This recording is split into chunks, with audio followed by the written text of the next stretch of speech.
ہمارے یہاں گاؤں میں دستور ہوگا، ہمارے شہروں میں دستور ہے، جب لڑکا پہلی رات لڑکی کے پاس جاتا ہے، اللہ اکبر، کوئی کہتا ہے پہلی مرتبہ چہرہ دیکھے گا، منہ دکھائی میں کیا دے گا، کوئی کہتا انگوٹھی بنا رکھی ہے، کوئی کہتا میں نے لاکٹ بنا رکھا ہے، کوئی کہتا میں ہاتھ میں 5000 رکھوں گا۔ یا تو نظام الٹ ہے، معاملہ الٹ ہے۔ میرا نبی دولہا بلکہ پہلی رات سیدہ خدیجہ الکبریٰ کے حجرے میں گئے، اللہ اکبر، میرے نبی اندر داخل ہوئے، سیدہ خدیجہ الکبریٰ نے قدموں کی آہٹ سے پہچان لیا، گھونگھٹ میں کہنے لگی، سونے جہاں کھڑے ہو وہیں کھڑے رہیے، اپنے تکیے کے نیچے ہاتھ ڈالا، 40,000 درہم اٹھائے، حضور کے قدموں پہ لا کے رکھ کے رونے لگ گئی، کہنے لگی کملی والے، اب گھر میں یہی کچھ بچا تھا جو آج میں نے تیری جوتیوں پہ قربان کر دیا ہے۔ یہ وہ خدیجہ الکبریٰ ہے جسے دنیا نے اسلام کی ملکہ کا نام دیا ہے۔ اسی کی بیٹی سیدہ فاطمہ الزہرا رضی اللہ تعالی عنہ، کائنات کے اندر بڑے بڑے جوڑے آئے، لیکن اللہ کی قسم فاطمہ علی سے بڑھ کے جوڑا کوئی نہیں آیا ہے۔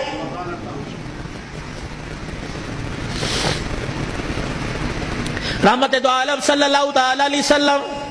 بیٹی کے دروازے پر گئے، جی ابو خیر ہوئے،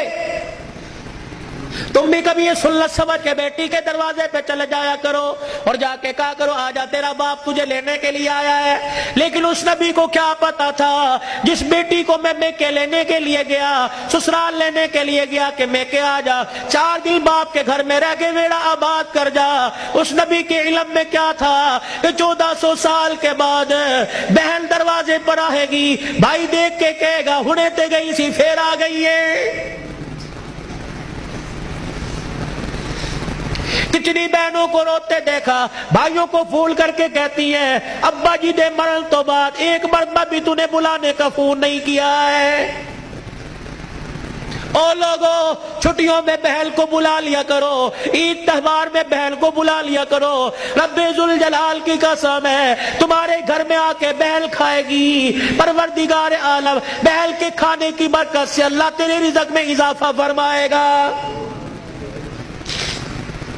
ماں باپ کو کھلانے سے، بہن بھائیوں کو کھلانے سے اللہ کی قسم گھر کے اندر برکت آیا کرتی ہے، بے برکتی نہیں ہوا کرتی، گھر کے اندر رزق میں عزت میں اضافہ ہوا کرتا ہے۔ اے فاطمہ آجا، بہت دن ہو گئے، 4 دن باپ کے گھر رہا، اللہ اکبر، تیرا باپ تیری جدائی برداشت نہیں کرتا۔ سیدہ فاطمہ نے ابو جان کا ہاتھ پکڑا، رحمت والے نبی صلی اللہ تعالی علیہ وسلم کا ہاتھ پکڑا، اندر لے گئی، کہنے لگی ابا جان جانے کو تیار ہوں، لیکن مجھے ایک بات بتلاؤ، جب آپ نے مجھے اپنے گھر سے علی کے ساتھ رخصت کیا تھا، میرا سر اپنے سینے پہ رکھ کے کہا تھا بیٹی اب تیرے پر میرا اختیار نہیں چلے گا، اب تیرے پر علی کا اختیار چلے گا، آج کے بعد تو میری مرضی کی مالک نہیں، علی کی مرضی کی مالک ہے، وہ کہے گا اٹھ جا تو اٹھ جائیو، وہ کہے گا بیٹھ جا تو بیٹھ جانا۔ ابا جان آپ نے کہا تھا کہ جی ابا جانے کو تیار ہوں، لیکن علی گھر میں کوئی نہیں، میں نے نہیں پوچھا تھا کہ علی ابا لینے آ جائے تو تیری بغیر اجازت کے جا سکتی ہوں کہ نہیں، ابا بیٹھ جائیو، اگر علی کہہ دیں گے چلی جا چلی جاؤں گی، اگر منع کر دیا تو میرے ابا جان آپ ناراض نہ ہونا۔ لاؤ ایسی زندگی۔